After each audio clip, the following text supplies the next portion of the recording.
discussing about general anesthetics. So we'll continue on from there. I told you about this thing IV agents, sorry, inhalatory agents, inhalational anesthetics, in which we discuss nitrous oxide and halothane. Now in this class, we'll discuss about IV anesthetics. Alright. So as I told you in the previous class, IV anesthetics have the biggest advantage wherein the induction is much more rapid when compared to inhalation, because you're skipping the stage in which it is entering the respiratory system. So for inhalational anesthetics, you have to make the patient inhale the drug first. It has to reach their alveoli. From there it has to get dissolved in the blood of the patient, and hence reach the brain wherein it is causing its effect. It's anesthetic effect. Here we are skipping that initial step. So we have step 1, step 2, step 3, right? In inhalational, here is the respiratory system, then it enters into your blood. From blood it will enter your brain. Okay. In IV we are skipping this one. So the potency and the what do you call, the speed with which you will see the effect of the anesthetic will be sharply increased. Okay, you are directly infusing the drug, or you're directly injecting the drug into the blood of the patient, because of which induction is much more quicker, and loss of consciousness occurs within a few seconds. That is also a disadvantage in a way, because what will happen is, if the patient has overdosage of anesthetic, or they are having an allergic reaction, or whatever the case is, okay, there is no channel for quick elimination of anesthetic. So in case of respiratory anesthetic, or in case of inhalational anesthetic, let's suppose something went wrong and you want to remove the anesthetic from the patient's body as soon as possible, you can simply cause hyperventilation in the patient.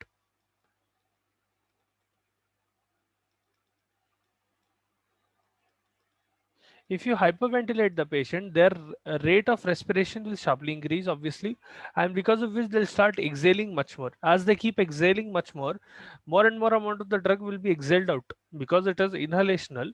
As you are inspiring the drug, the same way, if you expire the drug, more and more amount of it, the drug will be lost from your blood. Hence, poisoning can be avoided in a much quicker scenario in case of inhalational. You cannot do the same in IV. In case of IV, you cannot just exhale the drug out.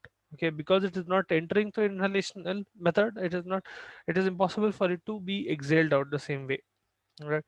You'll have to do some other method. So that is the biggest disadvantage with IV anesthetics, right? Elimination is a problem.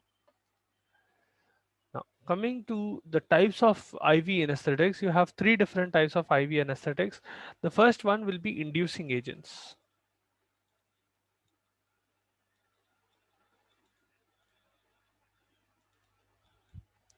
Inducing agents may, one of the most commonly used drug will be propofol. There are other drugs as well, thiopentane sodium, phosphopropofol, sorry, methoxytone. ये पूरे inducing agents है, but the most common one that is used is an oily liquid called propofol.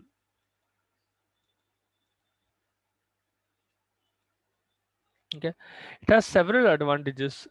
First of all, its induction is very quick. It gets induced within 30 seconds. Okay, and the recovery is also very rapid. Recovery is within 4 minutes. So with a single dose, you can induce the anesthetic with you can induce anesthesia within 30 seconds of giving the drug, and recovery is also pretty rapid. It has anti-emetic property as well, so you don't need to give another anti-emetic as a pre-anesthetic drug with this. Okay. Uh, See, generally because of its rapid recovery, some might see it as a disadvantage, but there is a certain place where you can use it. Generally, जो day cases रहते, outpatient surgeries, stitching करना है, छोटे छोटे procedures जो रहते हैं, उसमें use करते हैं ये propofol को.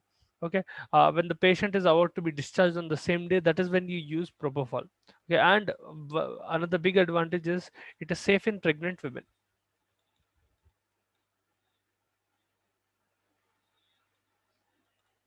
ठीक है. Sometimes induction apnea can occur. So induction apnea is something wherein the patient will not be able to breathe when you are inducing the anesthetic, but that will only last for about 1 minute. After 1 minute, the patient will stabilize.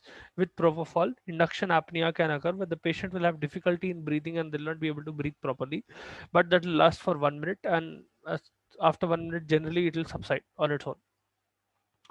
Disadvantages with propofol is that it will cause respiratory depression. ठीक है? Respiratory depression, it can lead to vasodilation. Vasodilation specifically occurs because peripheral vascular resistance will fall. Okay, there'll be a sharp decrease in peripheral vascular resistance, and because of which BP will obviously go down. Okay, so the peripheral blood vessels which are present far away from your heart, they will start dilating, and the pressure inside them will decrease. Okay, अगर peripheral vascular resistance refers to the resistance offered by the blood vessel towards the blood, because of which you have BP. If that peripheral vascular resistance falls, obviously your BP will fall as well, and it is directly negatively ionotropic. It has a direct negative ionotropic effect.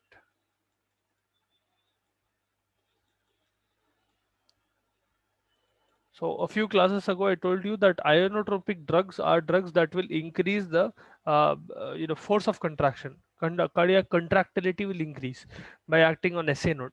Okay? Negative ionotropic drugs will essentially decrease. It will be do the opposite. It will depress your cardiac contractility. Okay, it will essentially cause bradycardia as well, along with decreasing your what do you call force of contraction. It will also affect your rate of contraction, where it is decreasing the rate at which your heart beats. Rarely it will cause histamine release, and because if there is a lot of histamine release, it can cause an anaphylactic reaction, what do you call allergic reaction essentially. Okay. uh, Generally gets metabolized very rapidly by liver. Conjugation reaction होता है, and it will get rapidly metabolized through that.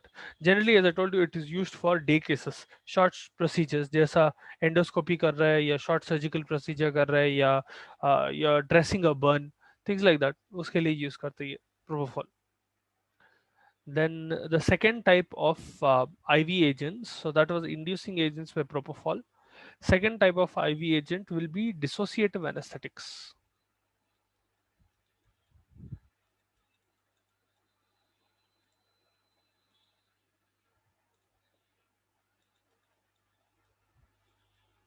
So before we get into dissociative anesthesia essentially is a special type of anesthesia. यहाँ पर loss of consciousness is not complete. ठीक है, the patient will be in a trance-like state. They will be semi-conscious in a way. Okay, there will be what do you call? There is not a lot of loss of sensation and pain. Like there will be to a certain degree, but you cannot say it is complete. ठीक है, so in certain cases, certain drugs, newer dissociative anesthetics में complete loss of sensation है, but the patient will not lose consciousness completely. ठीक है, there will be amnesia as well. That is dissociative anesthesia. So dissociative anesthesia is a condition in which the patient will enter a trance-like state with an anesthetic dose. Okay, if you increase the dose, again there'll be some other effect, but at anesthetic dose, if you're giving the drug, what will happen is the patient will enter a trance-like state wherein there will be intense analgesia. The patient will not feel any pain. The patient will not be able to move. Immobility, intense analgesia, and amnesia. Okay? They will forget about what was happening. You might not necessarily lose consciousness. In certain cases they will, in certain cases they will not. Some dissociative anesthetics will cause loss of consciousness, some of them will not cause loss of consciousness. Okay, and they will feel dissociative from their own body. So essentially they will feel like they are not in control of their body. They'll enter a trance-like state. Okay, certain drugs will cause trance-like state. Something similar will happen with dissociative anesthetics as well. So the drug that we'll be discussing will be ketamine.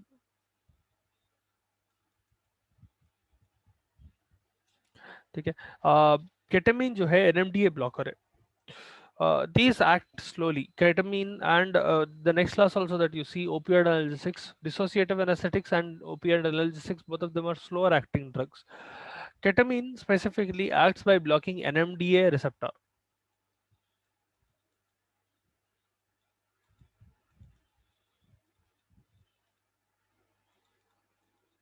ठीक है।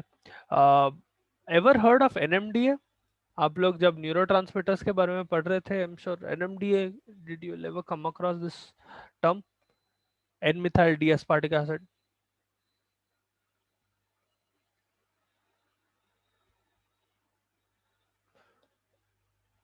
Acha, in case you did not come across, neurotransmitters themselves can be divided into three categories. You will have excitatory neurotransmitters, inhibitory neurotransmitters, and dual neurotransmitters, or they'll essentially do both the sides. They will be excitatory and inhibitory, depending on what receptor it is attaching to and which neuron it is coming out of. NMDA is an excitatory neurotransmitter. Okay, just like adrenaline, it'll excite the postsynaptic neuron. Meaning, if we have a presynaptic neuron, let's suppose this is the presynaptic neuron, and this is the junction of the postsynaptic neuron wherein dendrites are present, and this is the synapse. So, presynaptic, postsynaptic. NMDA will excite this. So, essentially, it will cause induction of action potential. ठीक है, यहाँ पर what you are trying to do with ketamine is you are trying to block the receptor of NMDA. If you block an excitatory neurotransmitter's receptor, that neurotransmitter will have no place to go. It cannot go and attach to that receptor, because of which there will be no threshold potential generated, neither will be a action potential generated. So once again, what is happening is NMDA receptor, NMDA, N-methyl D-aspartic acid, is a excitatory neurotransmitter. It will excite the postsynaptic neuron where it is going and attaching to the receptor. Okay, NMDA will go and attach to NMDA receptor. यहाँ पर with ketamine, what you are doing is you are blocking that NMDA receptor, because of which what happens is NMDA cannot attach to the receptor and an action potential is not generated. Hence, the postsynaptic neuron will not be stimulated. If it is not stimulated, you cannot get any excitation itself. ठीक है, for example, let's suppose आप motor neuron की बात करें. ठीक है, imagine there is a motor neuron which is responsible for movement of an effector muscle. For example, you are trying to move your finger. ठीक है, and one of the neurotransmitters that come in between, there are several neurons, okay, in between, one of the neurons is conforming with NMDA. So under the effect of ketamine, or under the effect of an NMDA blocker or NMDA receptor blocker, that one receptor will not work, or that one area will not work which has an NMDA receptors, because of which the flow of transmission stops, and as such what will happen is you'll not be able to move your finger. I'm only giving you an example. If a motor chain is seen in that way, wherein a motor impulse is seen in that way, if you're blocking it at any point using a receptor blocker, you will not see the effect on the effector muscle. Okay. Now, blocks an MDA receptor. So what happens is, um,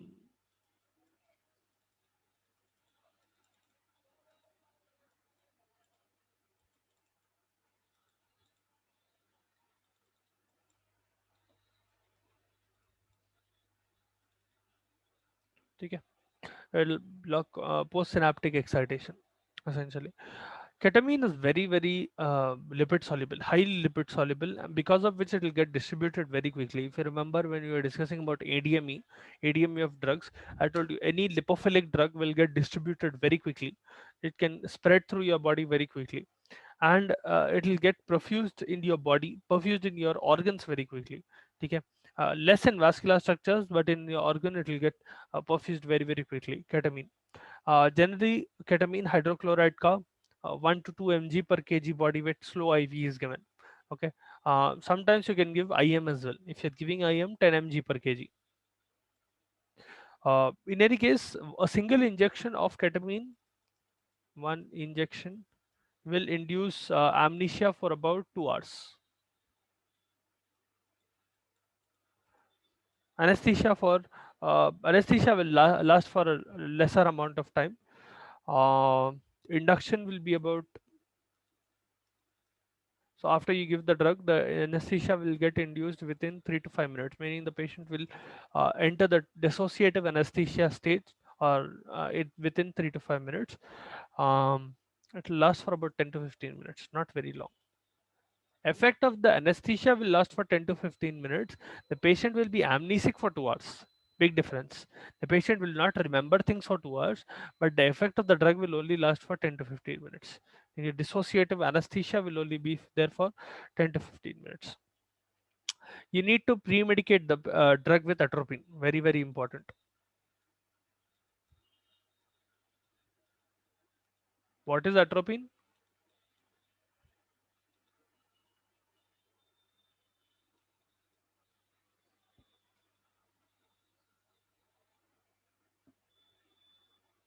Who is atropine? अपन एक पूरा chapter पढ़े थे atropine के ऊपर.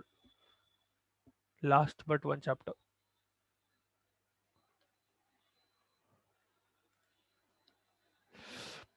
Okay.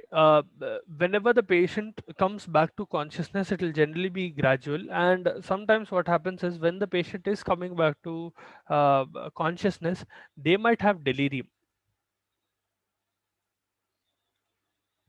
Delirium plus vivid dreams. Okay. To avoid this, you can give diazepam. All right. Delirium can be avoided if you are giving diazepam either pre operatively or post operatively, either way.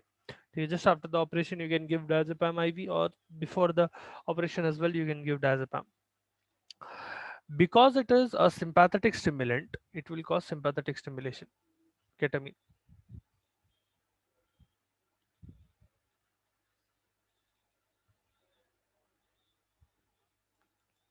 Because of sympathetic stimulation, what happens is heart rate, cardiac output, and BP, all of them will increase.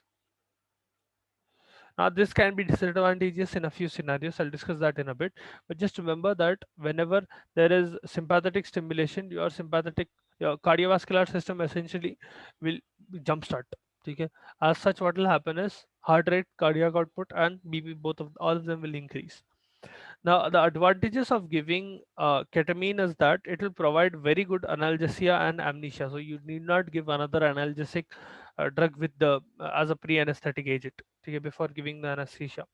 Respiratory depression will not be a lot, and it does not cause hypotension. At least other anesthetics, there are chances that they can cause hypotension. This will not cause. It will do the opposite. Okay. It might not necessarily cause hypertension, but again, I'll tell you in which scenarios you have to avoid it. But at least hypotension is not caused, and it is less likely to cause vomiting as well. Pharyngeal and laryngeal reflexes are only slightly affected, because of which you can give it in patients who have asthma, or children. ये लोगों में दे सकते हैं. It will not cause bronchospasm essentially. Some scenarios it will also cause bronchodilation, but at least it will not cause secretions of your bronchi where it is causing bronchospasms. So it is safe in that scenario. As asthmatics में दे सकते हैं आप. Now coming to disadvantages of the drug, it will cause hallucinations. As I told you, delirium हो सकता, hallucinations हो सकते. The patient might have involuntary movements during recovery. ठीक है. It is very dangerous in hypertensives. Very important point. Dangerous in hypertension. If the patient is known to have hypertension, or there are a few contraindications. ठीक है. Contraindications में hypertension आता, congestive cardiac failure में नहीं दे सकते आप, cerebral haemorrhage में दे सकते आप.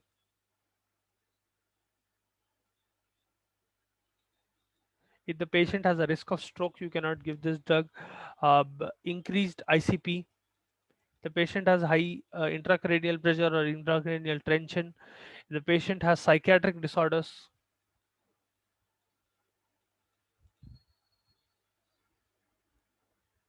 Suppose the patient is schizophrenic or any other problem, you cannot give this. You cannot also give it in pregnancy,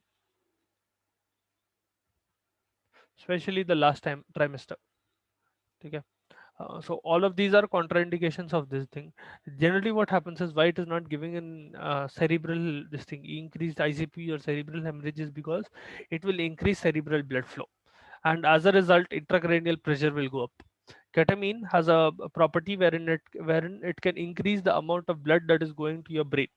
It is advantageous with respect of an analgesic because you will see faster effect of the analgesic, but it is disadvantageous because it is causing increased pressure in your brain. So if the patient already is on the risk of stroke, or if the patient already has a high ICP, वो conditions में आप बिल्कुल भी नहीं दे सकते, CCF में नहीं दे सकते, congestive heart failure or congestive cardiac failure, whatever you will. And whenever you are giving ketamine, make sure that you monitor the pulse and the BP very very closely. Okay. And also recovery should be undisturbed. You should not disturb the patient during recovery, and you have to make sure that the recovery is under observation. Okay. However long that recovery takes, 2 4 hours, you have to make sure that the patient is being observed. Any problem that occurs, immediately report it to the doctor. ठीक है. The patient might start having some or the other problem. ठीक है. While recovery, they might start moving involuntarily, they might have hallucinations, their BP might spike, anything might happen. So with that scenario, so keep that in mind when ketamine is being given. Then the third class that comes under IV agents will be opioid analgesics.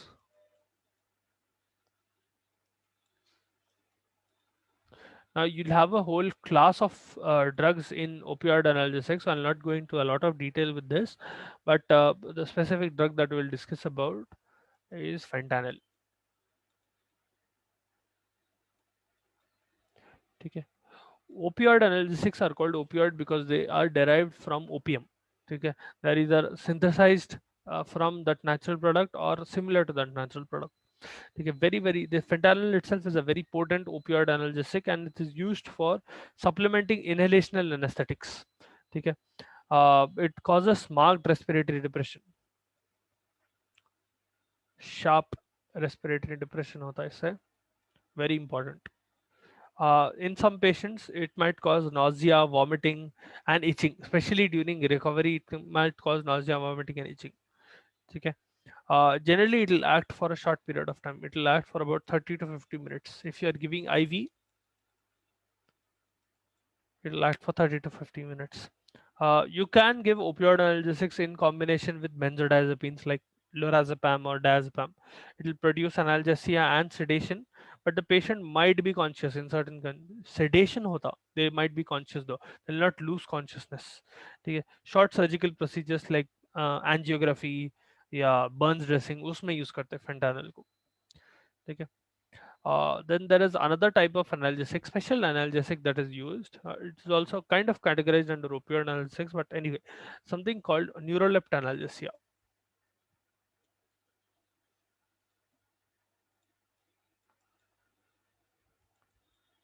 So the drugs that cause neurolept analgesia are called neurolept analgesics. These are combination of neuroleptic drugs. Okay, neuroleptic drugs will decrease your function of the brain. Essentially, they will depress CNS function. Okay, normally when you're thinking, when you're awake, your CNS is lighting up like a light bulb. Okay, it is very very active. Neuroleptic drugs will depress that. Okay, they will essentially decrease your stimulation to the brain. So, the one example for neuroleptic that is used is droperidone.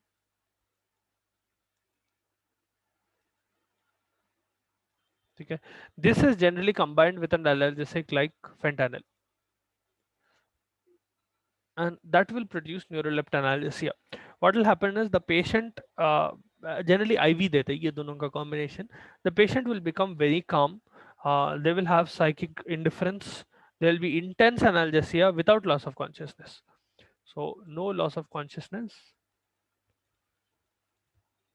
intense analgesia, and calmness. Here the patient will become extremely calm. So you can perform certain procedures, short procedures करते हैं इससे. Last only about 30 to 40 minutes. This combination. You can use it for endoscopies, angiographies, burn dressing, minor surgical procedures. वो पूरा में आप use कर सकते हैं. Uh, Keep in mind whenever you give opioid analgesic, especially opioid analgesic and benzodiazepine together, there is a chance that the patient's cardiac contractility will sharply decrease and BP might fall along with respiration. So monitor the patient closely because fentanyl or any opioid agent, they have the capability of depressing your respiration, and if you especially give it with a benzodiazepine, it can decrease cardiac contractility, so essentially a negative ionotropic effect, and it can decrease BP as well. So make sure that you're observing the patient closely in case they crash, in case. Okay. Finally, in certain scenarios, you can give direct benzodiazepines as well. Again, you'll have another whole class of benzodiazepines later on, so we'll discuss about that in later detail. Benzodiazepines like diazepam, lorazepam, midazolam, all of these are used as pre-anesthetic drugs. Kabhi kabhi they will induce or supplement anesthesia sometimes. Okay, they'll cause sedation, they'll cause amnesia, and they'll decrease the anxiety of the patient. If you give large enough doses, that is when you can substitute it for anesthesia. Generally उतने बड़े doses normally नहीं देते, but only if you're supplementing anesthesia, that is when you give large doses. So large IV doses, for example अगर diazepam दे रहे तो you'll give about 0.2 to 0.5 mg per kg body weight. ठीक है, slow IV. Uh, Keep in mind, this fellow can depress respiration, it can depress your cardiac contractility and BP. So, in case the patient poisoning हुआ benzodiazepine का, especially diazepam का, there is a drug called flumazenil. You have to be ready in in these scenarios, because especially with drugs like diazepam, slight increase in excessive amount of dose, slight if you slightly venture into toxic doses, what can happen, the patient will immediately crash and their respiration will immediately depress, their the blood pressure will fall sharply, and their heart will stop beating as with as much force, because of which cardiac output will also decrease, and the patient will immediately start crashing. तो आप क्या कर सकते हो वो time पे, you have to give flumazenil. Okay, it will rapidly reverse the effect of diazepam. Okay, you can use benzodiazepines in cardiac catheterization. You can also use it for endoscopies as well, small procedures. Right. It will not cause a lot of analgesia. Pain will not decrease with diazepam. It will cause sedation. It will cause. It will not exactly cause loss of consciousness. It will cause sedation. It will cause decrease in anxiety, but there will be no analgesia. Very poor analgesic. So you might have to add an analgesic if you are substituting it with an anesthesia. Let's suppose you're supplement using it as a supplement anesthesia. Then you'll have to add an opioid analgesic, or you'll have to add nitrous oxide or something like that. Okay. So those are that is about general anesthetics. In the next class, we'll start local anesthetics. Okay, what are the classes and कहाँ कहाँ use करते हैं, right?